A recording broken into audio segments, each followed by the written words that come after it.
I'm not happy at all.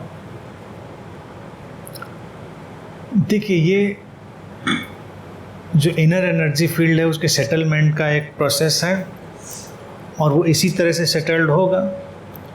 यानी कि जब भी हम किसी इनवॉलेंटरी चीज़ में उलझे हुए हैं और वो हमें पीस नहीं दे रही है, हमें सेटल नहीं कर रही है, तो इसका मतलब कुछ कर रही है, कुछ तो वो जो एनर्जी फील्ड है, that very source that is doing something.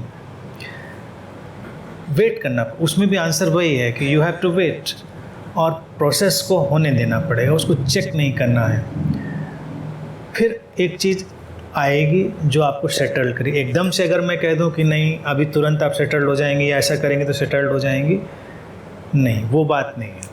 लेकिन कुछ हो रहा है, कम से कम देखिए आपका जो प्रोसेस है उस प्रोसेस में एक एक्सपेक्टेशन यानी कि आशा, एक चाह ये पड़ी हुई है जो सेटलमेंट की चाह रख रही है। समझ गए ना? हाँ, नहीं, मोमेंट रुके ना रुके, आपको सेटलमेंट की, एक पीस की, उसकी चाह है, वही तो है ना। और इन्फॉर्मेशन की ज़रूरत नहीं है, इन्फॉर्मेशन अंदर जाए ना जाए, लेकिन जो हमारा इनर स्पेस है वो क्लियर हो पूरी तरह से, ये सब चीज़ें हैं। और अगर प्रोसेस रुकने की चाह है तो इसका मतलब वो इतना अच्छा नहीं है कि उसको हम चलने ही दें। यानी अगर हम बैठे बैठे यहाँ पर झूमते रहें तो इससे कुछ हासिल तो हमको हो नहीं रहा, तो हम तो चाहेंगे कि भाई शांति से बैठें। हम लोग क्यों, कोई पैर हिला रहा होता है तो रोक देते हैं। बैठ के पैर हिलाने क्या मतलब है? जब आपको चलना हो तो पैर हिलाइए। अब शकुन कुछ नहीं होता, उससे लोग कहेंगे पैर मत हिलाइए बैठ के। कहने का मतलब ये है कि ये ऐसा एक्शन है फ्रूटलेस, जो आपका माइंड, आपका मन पैदा कर रहा है ज़बरदस्ती का, उसमें कुछ है नहीं। यानी कि विचारों की कुछ हलचल होगी, सब चीज़ होगी, वो सब होगा, लेकिन जो पीछे की ये चाह है ये अपना काम करेगी, वो अच्छी चीज़ है, सबसे बड़ी चीज़ है। जिसमें जो गुड न्यूज़ है वो यही है कि उस सेटलमेंट की जो चाह है वही आपको यहाँ लाती भी है, वही आपको दोबारा भी लाई है। तो देखिए, ऐसे मैजिक और ऐसी होप की बात आप लोग समझी गए होंगे, मैं नहीं करता क्योंकि नहीं तुरंत हो जाएगी या ऐसे हो जाएगी। आपके लिए जो ज़रूरी है वो ज़रूरी चीज़ें होकर चीज़ें सेटल्ड होंगी, बेशक। और मेरे पास देखिए जो भी लोग आ रहे हैं तो निश्चित ही कि वो बहुत चीज़ें सीख समझ के और बहुत सारी चीज़ों का ज्ञान लेकर ही ज़्यादातर लोग आते हैं, तो इसमें कोई समस्या नहीं। 20% लोग तो मेरे पास इनलाइटेंड ही आते हैं, तो जिनको मुझे दोबारा अनइनलाइटेंड बनाना होता है, मतलब मुझे नहीं बनाना होता है, एग्जिस्टेंस को ही बनाना होता है। तो कई लोग अनइनलाइटेंड हो चुके हैं दोबारा, मतलब सेट हो चुके हैं, वो नॉर्मल हो गए हैं। तो होने दीजिए, परिपक्व होकर मैच्योरिटी पर वो चीज़ें डिज़ॉल्व हो जाएंगी। यानी कि आपने कदम तो रख दिया है ना, तो वो डिज़ॉल्व हो जाएंगी। बस इसलिए वेट करिए। दूसरा ये है कि थोड़ा मेरा भाभी के साथ कॉन्फ्लिक्ट रहता है। भाभी के साथ? भाभी कहाँ? पास्ट के इश्यूज हैं। भाभी के साथ रहता है इशू, कुछ मेरे पास्ट इशू रहे हैं, साथ जॉइंट रहते हैं हम लोग। तो मतलब वो उसका जो एक्सप्रेशन है फेस का या इस तरह का है कि समटाइम मुझे बहुत टॉर्चर करता है। तो बहुत पेशेंस रखी, उसको डील करने की कोशिश की, थोड़ा स्पिरिचुअलिटी लाई, ठीक है कार्मिक है, ये है वो है, मतलब कोई रिएक्शन, बहुत कम रिएक्शन। मैं आपसे बैठी समझाया ये ऐसे वैसे, ये बहुत लेस रिएक्शन। आपसे छोटी हैं बड़ी? मुझसे छोटी है, मतलब बहुत पहले में बहुत ज़्यादा मतलब रिएक्शन करती थी, अब बहुत कम हो गया कुछ साल में, समझ आई बात। तो उसके बाद फिर मेरे मन में भी जैसे बहुत कई बार गुस्से के थॉट या घृणा के थॉट आ जाता है, क्यों कर रही है ये ऐसा, ये वो थॉट आता है, यहाँ तक आता है, उसके बाद वो अंदर चला जाता है। कहाँ जाता है वो थॉट? नहीं होता जैसे कि मैं अभी बात कर रही हूँ, पता नहीं वो क्या है, मुझे नहीं मालूम, आएगा। एक एग्जाम्पल बताएंगे, ऐसा क्या करती जो आपको परेशान करता है? एक एग्जाम्पल बताइए।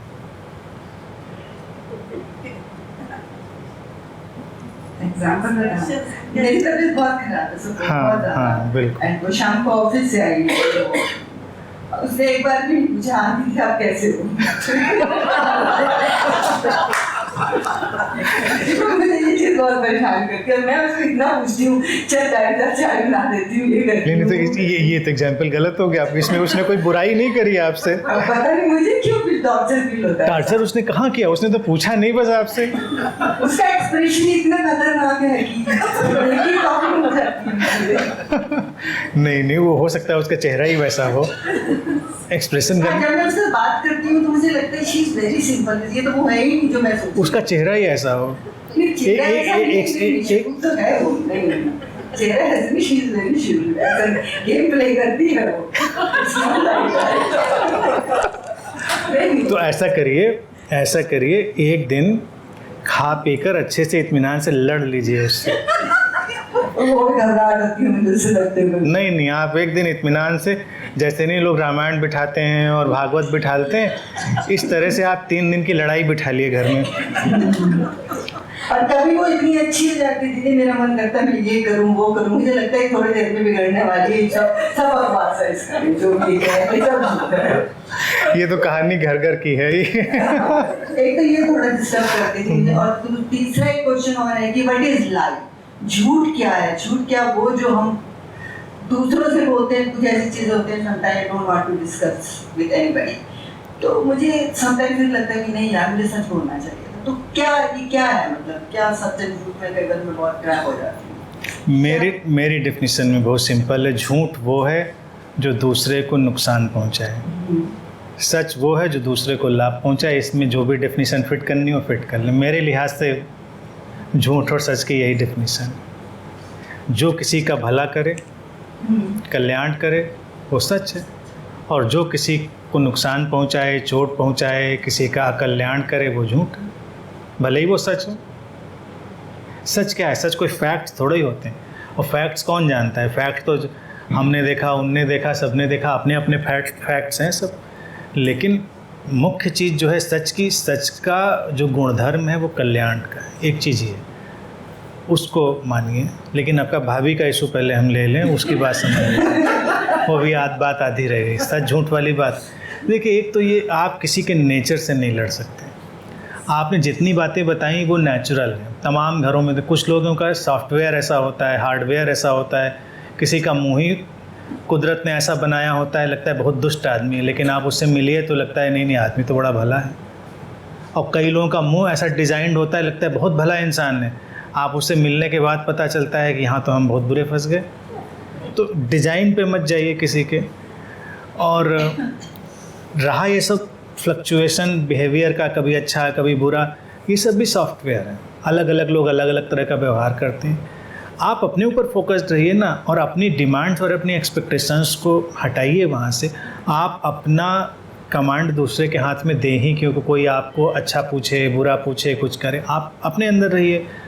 फिर दूसरी बात ये होती है कि WHO ने कई साल पहले एक अपनी रिपोर्ट जारी करी थी, ख़ासतौर से इंडिया के लिए, थर्ड वर्ल्ड कंट्रीज़ के लिए, कि वो कहते थे हर चौथा आदमी यहाँ मेंटल डिसऑर्डर का पेशेंट है। मुझे लगता है ये बहुत लूज है। हर 3 में से 1 आदमी मेंटल डिसऑर्डर का किसी न किसी डिग्री में शिकार है यहाँ पर, जैसे मैं लोगों को देखता हूँ। कभी कभी आप जान ही नहीं सकते किसी के अंदर क्या डिसऑर्डर है, और आप उससे उलझने की कोशिश कर रहे हैं तो आप तो अपनी लाइफ ख़राब कर लेंगे। सुबह से शाम तक अगर किसी के अंदर बहुत अव्यवस्था है मन की और आप उससे उलझ रहे हैं तो आप तो हलकान हो जाएंगे, और उस पर तो कोई फ़र्क नहीं पड़ता है। भाई एक बड़ा टर्म है, लेकिन उसके बहुत छोटी छोटी पॉकेट होती है। स्किज़ोफ्रेनिया विखंडित मानसिकता, यानी कि व्यक्ति अलग अलग टुकड़ों में अलग अलग व्यवहार करने लगता है। तो कभी एकदम व्यक्ति इतना साधु हो जाएगा, इतना सज्जन, बिल्कुल मर्यादा पुरुषोत्तम राम उतर आए हैं, या राम का लेडी वर्जन जो भी आप डाल लें, और फिर अचानक दूसरा टुकड़ा उसका स्किज़ोफ्रेनिया में बिल्कुल वो रावण हो गया, दुष्ट हो गया। तीसरे टुकड़े में कुछ हो गया। और फिर क्या होता है, जो ये डिसऑर्डर की लैंग्वेज है, वो कहती है इन तीनों टुकड़ों में कोई रिलेशन भी नहीं होता। यानी कि ऐसा नहीं कभी वो सोचता है कि हमने वो किया था तो वो सही था वो गलत था, मतलब वो बेपरवाह है उससे वो व्यक्ति। ये डिग्री आप अगर सोसाइटी में देखेंगे छोटे छोटे फॉर्म में तो बहुत लोगों में, लेकिन वही डिग्री जब ज़्यादा बढ़ जाती है तो व्यक्ति क्लिनिकली डिक्लेयर्ड हो जाता है कि अब ये क्लिनिकली मानसिक रूप से डिसेबल हो गया, स्किज़ोफ्रेनिया का या जो भी बाइपोलर या जो भी चीज़ें हैं। छोटा छोटा तो चलता रहता है, मैंने हेलुसिनेशन की दुनिया ही आप देखी, छोटी छोटी तो चलती रहती है आदमी को कि मुझे खिड़की पे वो दिख रहा है, मुझे ये दिख रहा है, वो दिख रहा है, तो हम लोग भी टाल देते हैं। ज़्यादा बढ़ जाए तो एबनॉर्मलिटी हो गई। तो आप जो लोगों से डील कर रहे हैं, तो आप देखिए हर दूसरे तीसरे आदमी को यही हेलुसिनेशन की दुनिया से डील कर रहे हैं, अलग अलग मानसिकताओं से डील कर रहे हैं, लेकिन उनसे आपको क्या उलझना, आप अपने ऊपर फोकस रखिए और दूसरे से थोड़ा डिटैच्ड व्यवहार करिए। डिटैच व्यवहार करेंगे तो शांति रहेगी। तब तो वो और ज़्यादा बुरा करती है अगर डिटैच हो जाओ। नहीं तो हमारा पहला विकल्प फिर अप्लाई करिए ना। 3 दिन का डिक्लेयर्ड वार घर में, सत्याग्रह, LOC क्रॉस करिए, सत्याग्रह रहिए, सर्जिकल स्ट्राइक करिए, कुछ कुछ करिए 3 दिनों, फिर उसके बाद शांति से बैठ जाइए। यही तो चाहती है ये ऐसा करे। नहीं तो आप क्या करेंगे, तोड़ फोड़ थोड़ी करनी है, मैं कह रहा हूँ। लेकिन वो चाहती है और मैं नहीं करना चाहती। नहीं 100% चाहती है वो, तभी तो करती है वो। आप एक दूसरे को मैसेज यही दे रहे हैं। हाँ, हम दोनों तरफ चल रहा है। देखिए ये तो मैं जोक कर रहा हूँ, पॉइंट ये है, सवाल है कि इसमें आप दूसरे से जब भी उलझेंगे, चाहे वो भाभी हो, भैया हो, दोस्त हो, कोई भी, तो ये प्रॉब्लम रहेगी। दूसरे पे कंट्रोल कहाँ किसी का है। आप अपना कंट्रोल अपने पास रखिए, अपने पास रखिए कंट्रोल, अपनी चीज़ों को अपने ढंग से करिए। वो आपकी अगर तबीयत नहीं पूछती तो आप ही उसकी कभी कभी पूछ लीजिए। मैं तो रोज पूछती हूँ। हाँ, तो आप अपना एग्जाम्पल सेट करिए, आप अपना एग्जाम्पल सेट करके चलते रहिए बस। पर उसके बाद मैं क्या करती, जैसे ही मैं उसको पूछती हूँ ना, तो वो बिल्कुल भटूरे की तरफ फूल जाती है। मुझे दिख रहा तो आप छोले की तरह सो जाइए। भटूरे की तरह, उसके बाद तो बिल्कुल बात ही नहीं करेगी मुझसे। अच्छा, मुझे पता चला था कि आप टैरो भी निकालती हैं। हाँ, उस भाभी का निकाला कभी? निकाला, कई बार निकाला। क्या निकला? ये ऐसी रहेगी, दुष्टी रहेगी। कुछ नहीं हो सकता। आज वो कैसी रहेगी उस हिसाब से। बस ठीक निकल गया टैरो, तो छोड़ दीजिए, उसमें कोई जानने की ज़रूरत नहीं है। अभी देखिए आप यहाँ से जाइए, आप सीरियस नोट पे बात समझिए, ये सब जोक्स अलग हो गए। अभी आपने देखिए यहाँ पर करुणा ध्यान को इस बार लर्न किया, कल मैंने उसके ऊपर ही किया था। आप जाइए घर में इसकी प्रैक्टिस करिए और इस बात को आप 3 महीने बाद बात करिए। नहीं, आज उसका फोन आ गया। दीदी कैसी हो?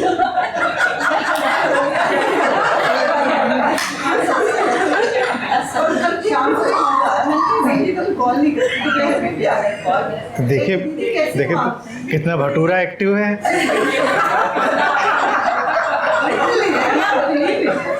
नहीं तो एक ही दिन में जब भटूरे पे काम हो गया तो 3 महीने ट्राई करिए आप, 3 महीने बाद देखिएगा, 3 महीने बाद तो फिर हाँ, तो उसको घर में जाके आप करुणा ध्यान पर ही प्रैक्टिस करिए। उसके बाद जब आप अगली बार आइएगा तो सबको छोला भटूरा खिलाइएगा।